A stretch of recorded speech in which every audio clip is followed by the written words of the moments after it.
Bismillahirrahmanirrahim. Assalamualaikum warahmatullahi wabarakatuh. Selamat pagi anak-anak. Hari ini kita akan belajar tematik tema 7 subtema 3 muatan bahasa Indonesia dan IPS. Mengidentifikasi surat undangan. Surat adalah alat komunikasi dalam bentuk tulisan.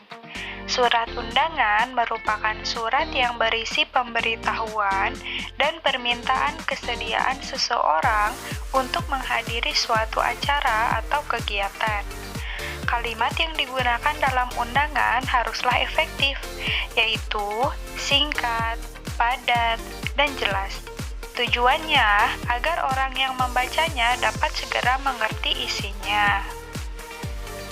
Surat undangan dibedakan menjadi dua jenis, yaitu undangan resmi dan undangan tidak resmi. Mari kita bahas ya anak-anak. Yang pertama, tadi ada undangan resmi. Undangan resmi adalah undangan yang mengatasnamakan sebuah instansi atau organisasi dan kedinasan. Biasanya dipergunakan untuk kepentingan kedinasan. Yang kedua, ada undangan tidak resmi, yaitu undangan yang mengatasnamakan perorangan yang ditunjukkan kepada perorangan untuk kepentingan perorangan seperti undangan ulang tahun atau undangan perayaan kelahiran. Ini adalah contoh undangan resmi. Ada beberapa bagian-bagian atau unsur-unsur undangan resmi. Coba perhatikan ya. Ini adalah kop surat. Ini adalah tanggal surat.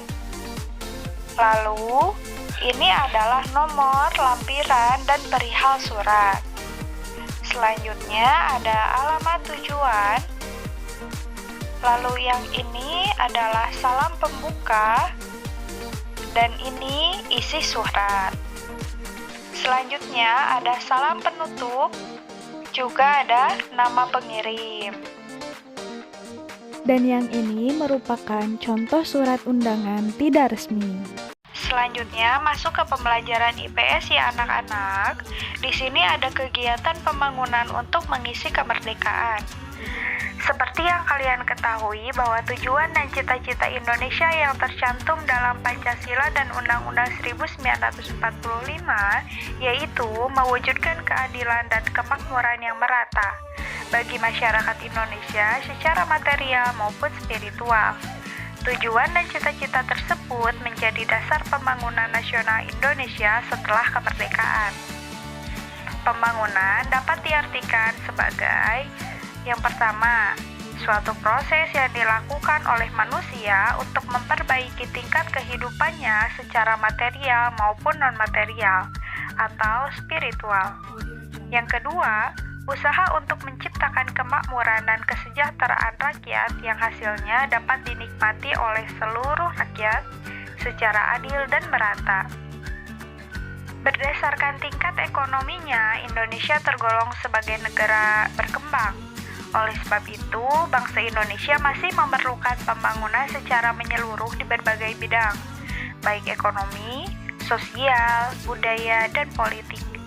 Pembangunan yang dilakukan pemerintah adalah membangun fasilitas umum, seperti halnya pembangunan bendungan yang bertujuan untuk memenuhi kebutuhan air masyarakat, pembangkit listrik, pencegah banjir, dan tempat wisata. Lalu yang kedua ada pembangunan jembatan, bertujuan sebagai sarana transportasi yang menghubungkan masyarakat dan mendorong pemerataan. Nah, sekarang mengenai sejarah lahirnya Pancasila. Seperti yang sudah kita pelajari sebelumnya, bahwa sidang pertama BPUPKI yang dilaksanakan pada tanggal 19 Mei sampai 1 Juni 1945 yaitu membahas tentang rancangan dasar negara. Terdapat 3 tokoh yang mengajukan pendapatnya tentang dasar negara Indonesia, yaitu Muhammad Yamin, Prof. Supomo, dan Insinyur Soekarno. Nah, anak-anak, berikut ini yaitu 3 tokoh yang menyampaikan usulan rumusan dasar negara. Yang pertama ada Muhammad Yamin. Penyampaian usulannya pada tanggal 29 Mei 1945 ya.